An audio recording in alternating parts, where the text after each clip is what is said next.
আমাৰ বিৰুদ্ধে এজাহাৰ দাখিল কৰিছে জুবিন ফেন ক্লাবে গৰিমা গাৰ্গে লগতে জুবিন গাৰ্গৰ ভগ্নী পামি বৰঠাকুৰে আৰু গৰিমা শইকীয়া গাৰ্গৰ মন্তব্য আহিছে আমি পুৱাৰ ভাগৰ পৰা আপোনালোকক দেখুৱাই আছিলো যে আজি জুবিন গাৰ্গ নোহোৱা হোৱা 4 মাহ সম্পূৰ্ণ হ'ল আৰু লগতে আজি পুৱাই ক্ৰাইম ব্ৰাঞ্চত উপস্থিত হৈছিল গৰিমা শইকীয়া গাৰ্গ আৰু কোৱা হৈছিল যে এগৰাকী বিতৰ্কিত মহিলা শিখা শৰ্মা মই নতুনকৈ তেখেতৰ কথা কোৱাৰ প্ৰয়োজন নাই প্ৰত্যেকটো কথাতে কেৱল জুবিন গাৰ্গ বুলি নহয় ইয়াৰ আগতেও বহু বিতৰ্কত সোমাই পৰিছিল এগৰাকী শিখা শৰ্মা কিন্তু শেহতীয়াকৈ 19 ছেপ্টেম্বৰত আমাৰ মাজৰ পৰা হেৰাই যোৱা প্ৰাণৰ শিল্পী জুবিন গাৰ্গৰ মৃত্যুৰ পাছত জুবিন গাৰ্গক আটাইতকৈ বেয়াকৈ ছ'চিয়েল মিডিয়াত সমালোচনা কৰা জুবিন গাৰ্গৰ চৰিত্ৰক লৈ প্ৰশ্ন উত্থাপন কৰা জুবিন গাৰ্গৰ হুকত দগ্ধ হৈ থকা পৰিয়ালটোৰ সদস্যসকলক টাৰ্গেট কৰি লৈছিল এগৰাকী শিখা শৰ্মাই আৰু আজি গৰিমা শইকীয়া গাৰ্গে সংবাদ মাধ্যমৰ আগত মন্তব্য কৰিছে যে শিখা শৰ্মা মানসিক ৰোগী বুলি আমি আওকাণ কৰি আছিলো কাৰণ জুবিন গাৰ্গৰ পৰিয়ালটোৰ ওপৰত এইখিনি সময়ত 19 ছেপ্টেম্বৰৰ পাছত কি পৰিস্থিতি তেওঁলোকে পাৰ কৰিব লগা হৈছে কেনেকুৱা এটা পৰিস্থিতিৰ মাজত তেওঁলোকে দিন অতিবাহিত কৰিব লগা হৈছে তেনে সময়ত শিখা শৰ্মাৰ দৰে এগৰাকী তথাকথিত লেখিকাই ছ'চিয়েল মিডিয়াত যি ধৰণৰ কথাবোৰ লিখি আছিল সেইবোৰলৈ লক্ষ্য কৰি প্ৰথমতে জুবিন গাৰ্গৰ পৰিয়ালে লগতে গৰিমা শইকীয়া গাৰ্গে এগৰাকী শিখা শৰ্মাক মানসিক ৰোগী বুলি ভাবিছিল কিন্তু অৱশেষত আমাৰ ধৈৰ্যৰ বান ছিঙিল আৰু মূল গোচৰটোৰ পৰা জুবিন গাৰ্গৰ ছিংগাপুৰত কেনেকৈ মৃত্যু হ'ল জুবিন গাৰ্গক যদি হত্যা কৰা হ'ল কিয় হত্যা কৰা হ'ল সেই গোচৰটোৰ পৰা আঁতৰাই আনিবলৈ শিখা শৰ্মাই কাৰোবাৰ মতে কাম কৰি আছে নেকি তেনেকুৱা কিছুমান সন্দেহৰ আৱৰ্তত আজি এজাহাৰ দাখিল কৰা হৈছে জুবিনৰ হত্যাটো কি আছিল মই নতুনকৈ কোৱাৰ প্ৰয়োজন নাই অসভ্য অশালীন কটু চৰিত্ৰ কোৱা কথা আমি ভাবিব নোৱাৰো শিখা শৰ্মাই নাই অসমক ভাল পায় না অসমীয়াক ভাল পায় কাৰণ যি অসমীয়া বা অসমক ভাল পায় তেওঁ জুবিন গাৰ্গক কেতিয়াও বেয়াকৈ মন্তব্য কৰিব নোৱাৰে অন্ততঃ তেখেতৰ মৃত্যুৰ পাছত আৰু মৃত্যুৰ আগতে কাৰোবাৰ সৈতে কিবা থাকিব পাৰে বা তেওঁ ভাল নাপাব পাৰে কিন্তু মানুহজনৰ অবৰ্তমানত তেখেতৰ চৰিত্ৰক লৈ যিবোৰ প্ৰশ্ন উত্থাপন কৰি আছিল শিখা শৰ্মাই অৱশেষত আজি জুবিন গাৰ্গৰ পত্নী গৰিমা গাৰ্গ লগতে জুবিন গাৰ্গৰ ভগ্নী পামি বৰঠাকুৰ আৰু সমগ্ৰ ৰাজ্যজুৰি জুবিন ফেন ক্লাব আৰু জুবিন ফেন ক্লাবৰ সদস্যসকলে ইতিমধ্যে ছ'চিয়েল মিডিয়াত এগৰাকী শিখা শৰ্মাক টাৰ্গেট কৰি আছিল সকলোৱে তেখেতক সকীয়াই দিছিল যে কোনো কাৰণত যাতে জুবিন গাৰ্গৰ সন্দৰ্ভত কটু মন্তব্য নকৰিব কেৱল শিখা শৰ্মা নহয় আৰু কেইবাজন ব্যক্তি আছে যিসকলে ধাৰাবাহিকভাৱে জুবিন গাৰ্গৰ চৰিত্ৰৰ কথা ছ'চিয়েল মিডিয়াত লিখি আছিল আৰু তেখেতৰ চৰিত্ৰ হননত নামি পৰিছিল মূল গোচৰটোৰ পৰা যাতে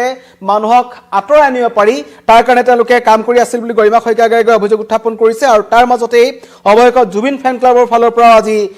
পলমকৈ হ'লেও এগৰাকী শিখা শৰ্মাৰ বিৰুদ্ধে এজাহাৰ দাখিল কৰা হৈছে আৰু শিখা শৰ্মাক মানসিক ৰোগী বুলি ভাবি আছে বুলি মন্তব্য কৰিছে গৰিমা শইকীয়া গাৰ্গে কিন্তু অৱশেষত তেওঁলোকৰ ধৈৰ্যৰ বান ছিঙিছে 4 মাহৰ পাছত তেওঁলোকে এজাহাৰ দাখিল কৰিলে শিখা শৰ্মাৰ বিৰুদ্ধে মই প্ৰথমতেই গৰিমা শইকীয়া গাৰ্গৰ যিটো মন্তব্য আছে সেই মন্তব্য মই শুনাই ল'ব বিচাৰিছো নাই অভব্য অশালীন অভদ্ৰ ভাষাৰে দিনে ৰাতিয়ে তেওঁৰ ওপৰত কটু মন্তব্য চৰিত্ৰ হননলৈকে ইমান মানে অশালীন ব্যৱহাৰ কোনোবাই কৰিব পাৰে সেইটো কথা ভাবিবই নোৱাৰি আৰু কোনো অসমীয়াই মই ভাবোঁ কোনো অসমৰ মানুহে সেই কাম হয়তো জুবিন গাৰ্গৰ লগত বা তেনেকুৱা এটা ব্যক্তি সত্তাৰ লগত কেতিয়াও নকৰে এইগৰাকী মহিলা তেখেতে না অসমক ভাল পায় না অসমীয়াক ভাল পায় না অসমীয়াৰ মানসিকতাক ভাল পায় না অসমীয়াৰ আৱেগক ভাল পায় গতিকে তেনেকুৱা অশালীন আচৰণ কৰা আৰু জুবিন গাৰ্গৰ সেই ব্যক্তিসত্তাটোক এনেকুৱা মানে যিবোৰ কথা কৈছে সেইবোৰ সঁচাকৈ সহ্য কৰিব নোৱাৰে লগতে আমাৰ পৰিয়ালটো মোৰ নননগৰাকী পামি বৰঠাকুৰ মোৰ শহুৰ দেউতা যিগৰাকী অসুস্থ ব্যক্তি সদ্য পুত্ৰহাৰা এজন 84 বছৰীয়া এজন অসুস্থ ব্যক্তি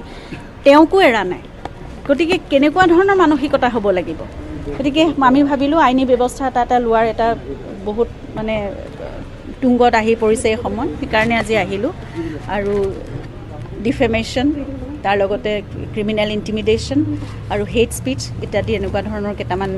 আৰু লগতে কমিউনিয়েল কিছুমান প্ৰভকিং মন্তব্য তেওঁ কৰিছে যিটোৱে হয়তো সমাজত ল এণ্ড অৰ্ডাৰ চিটুৱেশ্যনো ক্ৰিয়েট কৰিব পাৰে গতিকে এইগৰাকী গোটেই অসমৰ ৰাইজে ইতিমধ্যে বহুত গালি সকলোৱে জানে কি ব্যৱহাৰ কৰি আছে আৰু কি কৰি আছে সকলোৱে গালিও পাৰি আছে কিন্তু মানে কিছুমান মানুহৰ যে গাত একো কথা নালাগে আৰু নিজৰ লজ্জাবোধো নকৰে তেনেকুৱা এগৰাকী মহিলা তেওঁ সেইকাৰণে তেওঁৰ ওপৰত এই আইনী ব্যৱস্থা গ্ৰহণ কৰা হৈছে। এতিয়া আমি সকলো সেই আইনৰ ওপৰত এৰিছোঁ, তেওঁ নিশ্চয় উচিত ব্যৱস্থা ল'ব। আৰু অসমৰ ৰাইজ আমাৰ লগত যে আছে সেইকাৰণে পুনৰবাৰ বহুত বহুত ধন্যবাদ। তেওঁলোকে সহ্য কৰিব নোৱাৰে, আমি যেনেকৈ পৰা নাই তেওঁলোকেও নোৱাৰে, কাৰণ জুবিন সকলোৰে ঘৰৰ আছিল, সকলোৰে মৰমৰ, সকলোৰে আৱেগৰ। গতিকে এনেকুৱা কিছুমান ডিষ্ট্ৰেক্টিং কথাই যাতে আমাৰ মূল যিটো কেছ চলি আছে সেইটোৰ পৰা ডিষ্ট্ৰেক্ট নকৰে, যাতে সেই কথাটোত আমাৰ ঘৰখনে অকল নহয় গোটেই অসমৰ ৰাইজ যাতে আমাৰ লগত থাকে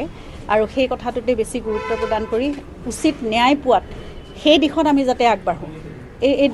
ডিষ্ট্ৰেক্টিং এলিমেণ্টবোৰ কিন্তু একেবাৰে সিপাৰে সৈতে উঘালি শেষ কৰিব লাগে। আৰু এটা কথা সুধিব বিচাৰিছোঁ যে ইয়াৰ আগতে কিন্তু তেওঁ জেল গৈছে এনেকুৱা ধৰণৰ বিৰূপ মন্তব্য কৰি, ইয়াৰ পূৰ্বে 2 বছৰ মই তেখেতৰ হিষ্ট্ৰী নাজানো আৰু মই তেখেতক কেতিয়াবাই ব্লক কৰি থৈছোঁ, গতিকে সেই মানুহগৰাকীক মই সাধাৰণতে দেখি নাথাকোঁ, কিন্তু অন্য মানুহে মানে আনৰ পৰা মই দেখি আছোঁ, সেইটোৱে কথা। ইমান সাহস কেনেকৈ পাইছে? সেই সাহসটোৱে ভিত্তিহীন কথা, সেইটো সকলোৱে জানে, ৰাইজে জানে ইমান সাহস কেনেকৈ পাইছে। গতিকে গোটেই অসমবাসী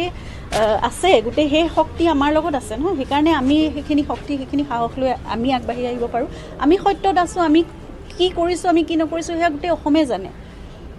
জুবিন গাৰ্গ কেনেকুৱা এজন ব্যক্তিসত্তা, তেওঁ আজিলৈকে কি কাম কৰিলে সেয়া গোটেই অসমে জানে। গতিকে মই সেইকাৰণেই কৈছোঁ যে অসমীয়া মানুহৰ মানসিকতা, অসমীয়া মানুহৰ আৱেগক বুজি নোপোৱা এগৰাকী, তেওঁ অসমীয়া নহয় আচলতে, তেওঁ অসমৰ এগৰাকী শত্ৰুৱে হয়। যাক আপুনি অসুৰক্ষা দিছিলে সেইকেইজনক কিন্তু প্ৰশংসা কৰিছে আৰু তেওঁলোকক জেলৰ পৰা উলিয়াই দিবলৈহে গৈ আছে শিখা শৰ্মাৰ মানসিকতাই সেইটো। গতিকে অভিযুক্তক যেতিয়া জুবিনৰ হত্যাকাৰী সকলোৱে এতিয়া গম পাইছে, এইটো হত্যা কথাটো আহি পৰিছে ন এতিয়ালৈকে, জুবিন গাৰ্গৰ নিচিনা এজন ব্যক্তিক শেষ কৰি পেলোৱা মানুহক যেতিয়া ছাপোৰ্ট কৰিছে, তেতিয়াহ'লে সেইগৰাকী অসমীয়া কেনেকৈ হ'ব পাৰে, সেইটো কথা কৈছোঁ। ব্যক্তিগত কিবা আছিলে নেকি? একো নাই, মই চিনিয়ে নাপাওঁ। আৰক্ষী ফালৰ পৰা কি কৈছে বাইদেউ? তেওঁলোকে উচিত ব্যৱস্থা গ্ৰহণ কৰিব নিশ্চয়, আৰু সেইটো আশা ৰাখিছোঁ। এইখিনি ব্যৱস্থা গ্ৰহণ কৰিবই আৰু যি পাব লাগে শাস্তি সেইটো তেওঁলোকে পাব। এজন ব্যক্তিৰ মৃত্যুৰ পিছত কিন্তু এনেকুৱা ধৰণৰ কথা কোনেও যিজন মানুহে ইমান ভাল কাম কৰি থৈ গৈছে চৰ্চা নকৰে, সেইটো কথাই কৈছোঁ যে অসম আৰু অসমীয়াৰ কাৰণে জুবিনে কি কৰি থৈ গৈছে, তেওঁৰ অসম প্ৰেম কি আছিল সেইটো সকলোৱে জানে, বাকী অসমীয়া সকলোৱে জানে। যিসকল সঁচা অসমীয়া তেওঁলোকে সদায় মানে এইগৰাকী মানুহৰ বাহিৰে বাকী সকলোৱে জানে। এনেকুৱা হয়তো এইগৰাকীয়ে আছে যি নিকৃষ্ট মানসিকতাৰ এগৰাকী মানুহ। গৰিমা গাৰ্গৰ মন্তব্য শুনিলে প্ৰথমতে মানসিক ৰোগী বুলিয়ে ভাবিছিল এগৰাকী শিখা শৰ্মাক, কাৰণ কোনো সুস্থ মানুহে আচলতে জুবিন গাৰ্গৰ দৰে এজন ব্যক্তিত্বৰ মানুহক এইদৰে কটু সমালোচনা কৰিব নোৱাৰে, তাকো মৃত্যুৰ পাছত। মই পুনৰবাৰ কৈছোঁ, এয়া হৈছে শিখা শৰ্মাৰ নিজৰ পৰিচয়, আৰু শেহতীয়াকৈ শিখা শৰ্মাই হয়তো নিজৰ পোষ্টবোৰ ডিলিট কৰিছে বুলি ছ'চিয়েল মিডিয়াত জুবিন ফেনসকলে লিখিছে। আৰু এতিয়া কেৱল গৰিমা গাৰ্গে নহয়, দিছপুৰ থানাত কিছু সময় পূৰ্বে উপস্থিত হৈছিল জুবিন ফেন ক্লাবৰ ফালৰ পৰা পিকু বুঢ়াগোহাঁই। তেওঁ জুবিন ফেন ক্লাবৰ হৈ শিখা শৰ্মাৰ বিৰুদ্ধে এখন এজাহাৰ দাখিল কৰিছে, আৰু সমগ্ৰ ৰাজ্যজুৰি যেনেকৈ ডিব্ৰুগড় জুবিন ফেন ক্লাব, তিনিচুকীয়া জুবিন ফেন ক্লাব, সকলো ফেন ক্লাব ওলাই আহিছে এগৰাকী শিখা শৰ্মাৰ বিৰুদ্ধে তেওঁলোকে এজাহাৰ দাখিল কৰিব। ছ'চিয়েল মিডিয়াত বহু আগৰ পৰা প্ৰতিক্ৰিয়াৰ সৃষ্টি হৈ আহিছিল, কিন্তু জুবিন গাৰ্গৰ অবৰ্তমানত আমি এটা কথা দেখিছিলোঁ, জুবিন ফেন ক্লাবৰ ফালৰ পৰা কোনো ধৰণৰ ব্যৱস্থা তেওঁলোকে নিজাববীয়াকৈ গ্ৰহণ কৰা নাছিল। গৰিমা গাৰ্গ তথা জুবিন গাৰ্গৰ পৰিয়ালটোৰ প্ৰতি সন্মান জনায় যে পৰিয়ালটোৱে যি কৰে তাৰ পাছতেই জুবিন গাৰ্গৰ ফেনসকলে নিজাববীয়াকৈ ব্যৱস্থা গ্ৰহণ কৰিব। এতিয়া জুবিন গাৰ্গৰ পৰিয়াল যেতিয়া ওলাই আহিছে, এতিয়া জুবিন ফেনসকল ওলাই আহিছে, জুবিন গাৰ্গৰ লাখ লাখ অনুৰাগীয়ে এইগৰাকী শিখা শৰ্মাৰ বিৰুদ্ধে অসম আৰক্ষীক ব্যৱস্থা গ্ৰহণ কৰিবলৈ দাবী জনাইছে। কাৰণ জুবিন গাৰ্গৰ নোহোৱা হোৱা আজি 4 মাহ সম্পূৰ্ণ হৈছে। এই যেতিয়াৰ পৰাই চাৰ্জশ্বিট দাখিল হ'ল, চাৰ্জশ্বিট দাখিল হোৱাৰ পাছৰ পৰা অতি ৰহস্যজনকভাৱে কেইজনমান মানুহ আছে, তাৰ ভিতৰত এগৰাকী শিখা শৰ্মাও আছিল। তেওঁ কাৰ পৰিচনত পৰি বা কোনে তেওঁক এনেকুৱাবোৰ কথা লিখিবলৈ উচতাইছিল সেয়াও পৰৱৰ্তী সময়ত লক্ষণীয় হ'ব, কাৰণ ইতিমধ্যে এজাহাৰ দাখিল হৈছে। এতিয়া শিখা শৰ্মাৰ বিৰুদ্ধে কি ব্যৱস্থা গ্ৰহণ কৰে সেয়া লক্ষণীয় হ'ব, কাৰণ আজি পুৱাৰ ভাগতেই ক্ৰাইম ব্ৰাঞ্চত উপস্থিত হৈছিল গৰিমা শইকীয়া গাৰ্গ, আৰু তেওঁ এটা কথা কৈছিল যে যিজন মানুহে গোটেই জীৱনটো অসমৰ কাৰণে দি গ'ল, অসমবাসী ৰাইজৰ কাৰণে দি গ'ল, সেইজন মানুহক কোনোবাই নিকৃষ্ট মন্তব্য কৰি থাকিব, অশুভ মন্তব্য কৰি থাকিব, অন্য নালাগে। জুবিন গাৰ্গৰ যিজন ৰোগীয়া পিতৃ আছে কপিল ঠাকুৰ, তেখেতক লৈ কটু মন্তব্য কৰিছে। জুবিন গাৰ্গৰ একমাত্ৰ ভগ্নী পামী বৰঠাকুৰ, তেখেতক লৈ বেয়া মন্তব্য কৰিছে। গৰিমা শইকীয়া গাৰ্গক লৈ বেয়া মন্তব্য কৰিছে, আৰু লগতে জুবিন গাৰ্গক লৈ বেয়া মন্তব্য কৰিছিল। এতিয়া সকলোৱে বিচাৰিছে যে শিখা শৰ্মাৰ বিৰুদ্ধে কঠোৰৰ পৰা কঠোৰ ব্যৱস্থা গ্ৰহণ কৰা হওক, যাতে মানুহে ছ'চিয়েল মিডিয়াত কিছুমান কথা লিখোঁতে এশবাৰ ভাবে, কাৰণ তেওঁ জানি বুজি তেনেকুৱা কিছুমান কথা লিখি আছিল শেহতীয়াকৈ জুবিন গাৰ্গৰ ভগ্নী পামী বৰঠাকুৰক লৈও কেইবাটাও বিতৰ্কিত পোষ্ট কৰিছিল এগৰাকী শিখা শৰ্মাই আৰু লগতে তেওঁ জুবিন গাৰ্গক লৈ বহু আগৰে পৰা আচলতে বহু মন্তব্য কৰি আছিল জুবিন গাৰ্গৰ পৰিয়াল তথা জুবিন গাৰ্গক লৈ এগৰাকী শিখা শৰ্মাৰ কি অসুবিধা আছে সেইটো পৰৱৰ্তী সময়ত লক্ষণীয় হ'ব কিন্তু এই মুহূৰ্তত জনাই আছো যে প্ৰথমতে মানসিক ৰোগী বুলি আওকাণ কৰি থকা শিখা শৰ্মাৰ বিৰুদ্ধে অৱশেষত ওলাই আহিছে জুবিন গাৰ্গৰ পত্নী গৰিমা গাৰ্গ লগতে জুবিন ফেন ক্লাব আৰু লগতে তেওঁৰ বিৰুদ্ধে এজাহাৰ দাখিল কৰিব জুবিন গাৰ্গৰ ভগ্নী পামী বৰঠাকুৰে ইতিমধ্যেই দিছপুৰ থানা জুবিন ফেন ক্লাবৰ ফালৰ পৰা পিকু বুঢ়াগোহাঁয়ে এখন এজাহাৰ দাখিল কৰিছে ক্ৰাইম ব্ৰাঞ্চত গৰিমা শইকীয়া গাৰ্গে এজাহাৰ দাখিল কৰিছে আৰু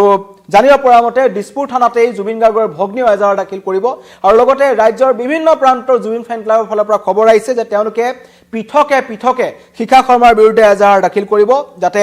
কি কাৰণত তেওঁলোকে মন্তব্য কৰিছিল আৰু এই সমগ্ৰ ঘটনাটো জুবিন গাৰ্গৰ যিটো মূল গোচৰ আছে যে জুবিন গাৰ্গ কিদৰে নোহোৱা হ'ল কি কাৰণত তেখেতক হত্যা কৰা হ'ল বা হত্যা হয় নে নহয় এই গোটেই ঘটনাটো কাৰণ মুখ্যমন্ত্ৰী ইতিমধ্যে কৈছে চাৰ্জশ্বিটত স্পষ্ট কৰি দিয়া হৈছে আৰু অন্য নালাগে শিখা শৰ্মাই অসম এছ'চিয়েশ্যনৰ ছিংগাপুৰৰ অসম এছ'চিয়েশ্যনৰ সেই মানুহসকলৰ সপক্ষে মন্তব্য কৰিছিল